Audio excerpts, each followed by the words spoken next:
A priest, alone, in a town that the rest of the world has already written off. He's got a shotgun in one hand and a hunting rifle slung on his back, and he spent, what, weeks, months, picking off the infected one skull at a time, laughing while he does it, quoting scripture that doesn't quite exist to a god who maybe stopped listening a long time ago. If you played Half-Life 2, you already know his name, Father Grigori, the Mad Monk of Ravenholm. And I think most people who play through that level walk away remembering the atmosphere, the saw traps, the fire, the sound design that makes your skin crawl. But they don't spend a lot of time thinking about the guy underneath all of it. The actual person who used to run a church in this town before the sky opened up and everything he loved started eating people. So that's what I want to do today. Not just walk through what happens in Ravenholm. I want to sit with it. I want to figure out who Grigori was before, what actually broke him, and whether what we're watching is a villain, a saint, or just a man who found the only kind of sanity that was still available to him. Let's back up, because you never actually see Ravenholm before it fell. The game doesn't give you that. All you get are the ruins, the boarded windows, the graffiti, the church at the top of the hill that's somehow still standing when nothing else is. So everyone about who Grigori used to be, you have to read in between the lines. Here's what we do know. He's a priest. The accent, the way he talks, all point to some kind of Eastern European Orthodox background. Small mining town, tucked away from the City 17 sprawl, probably the kind of place where the church was the actual center of the community and not just a building people passed on the way to somewhere else. That matters, because it means Grigori wasn't some hermit who wandered into Ravenholm after things went bad. He had a congregation, actual people, neighbors he baptized, buried, argued with, probably knew by name for decades.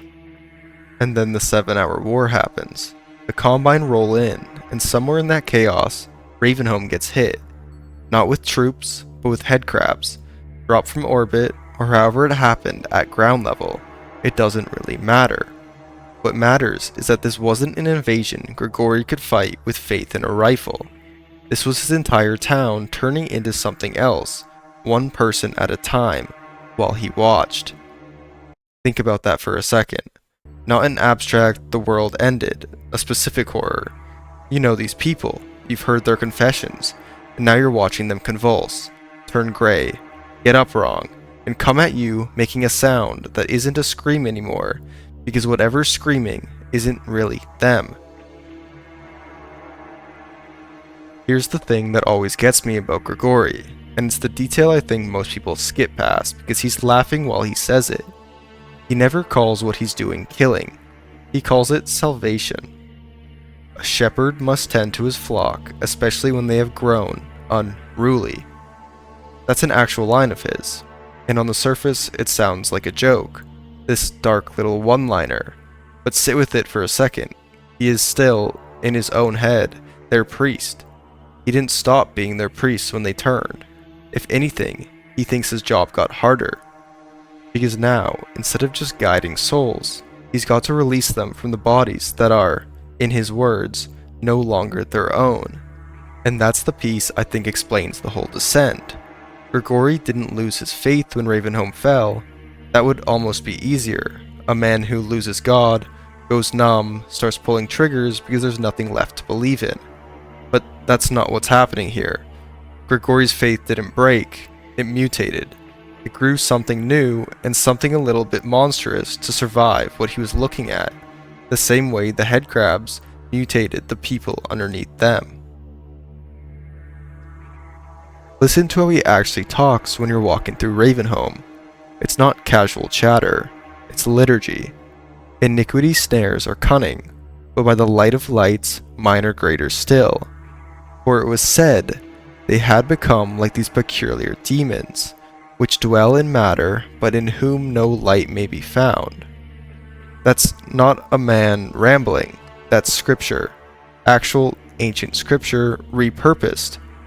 In the real files for the game, those lines are pulled from something called the Pistis Sophia, a Gnostic text about souls trapped in darkness, waiting for light to free them. And I don't think that's an accident on the writer's part, and I don't think it's an accident on Grigori's part either. He found an old text about souls lost in the domiciles of chaos, trapped, twisted, waiting to be released, and he looked around Ravenholm and thought, that's them. That's my congregation now. So every kill isn't a kill, it's a rite. It's the only sacrament he's got left to perform. That's the first thing that broke in him. Not his sanity, not yet. His theology broke first, and then rebuilt itself into something that could actually survive what he was seeing every day. Now here's the second thing, and it's smaller, but I think it's just as important. Look at how built Ravenholm is by the time Gordon shows up. This isn't a man who panicked and started shooting. This is a man who built saw blade traps out of car parts, who rigged propane lines to detonate on cue, who set up sight lines from rooftops so he can pick off headcrabs before they even reach the street. Grigori himself even says it, almost proud of it. The work of a man who once had too much time on his hands and now finds time for nothing but the work of salvation. That line honestly kills me every time, because think about what too much time on his hands means for a small town priest. Sunday sermons, weekday visits, maybe some woodworking in a back shed to pass the evenings. A quiet, slow, uneventful life. And now every single one of these hours, every hour that used to belong to a sleepy congregation in a sleepy town, has been rerouted into engineering, into traps, into corpses and fire and precision. That's not just madness, that's devotion, pointed in a direction none of us would ever choose, but devotion all the same. He didn't stop being a craftsman when the town fell, he just stopped building things that gave life and started building things that gave death, mercifully in his mind, but death all the same. I think that's actually one of the more human details in the whole level, because most of us, when everything falls apart, don't become useless, we become obsessive about something, anything, that lets us feel like we still have control. Grigori's version of that is a graveyard full of saw traps. It's horrifying, but it's also completely recognizable. And then Gordon shows up, and this is where it gets quietly tragic, because Grigori's whole demeanor shifts the second there's another living person in the frame.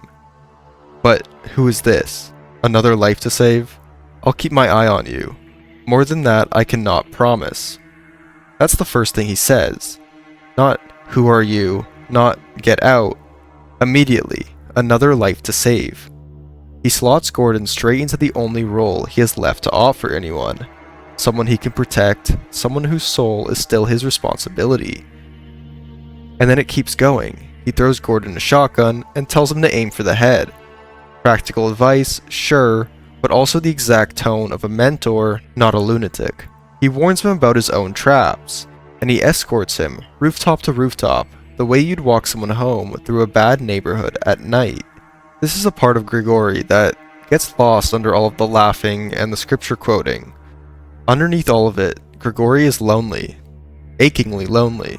He's been alone with this task for who knows how long, and the second someone walks into his town who isn't already dead, he latches onto them completely. Not out of madness, out of the same exact instinct that made him a priest in the first place. The need to shepherd somebody, anybody, through the dark. And then, at the church, he tells Gordon he's staying. A shepherd must tend to his flock. He could leave. He clearly has the skill to survive somewhere else. He chooses to stay in the one place that's actively killing him, because leaving would mean admitting his congregation is beyond saving, and that's the one thing his new theology can't allow him to believe. So, if I had to answer the question in the title, what broke him, what put him in this descent into madness, I don't think it's any single moment.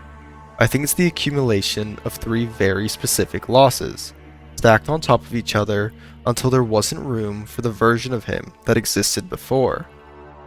First, he lost his community, Not to death exactly, but to something worse than death. Something that kept their faces and took everything else. Second, he lost the ability to mourn them normally, because mourning requires an ending, and Ravenholm never gave him one. Every night, more of them get back up. And third, and I think this is the quiet, devastating one, he lost the ability to be afraid of what he was doing, because fear would have required him to see it as wrong, and he needed, more than anything for it, to be right. So what's left once you strip all three of these away?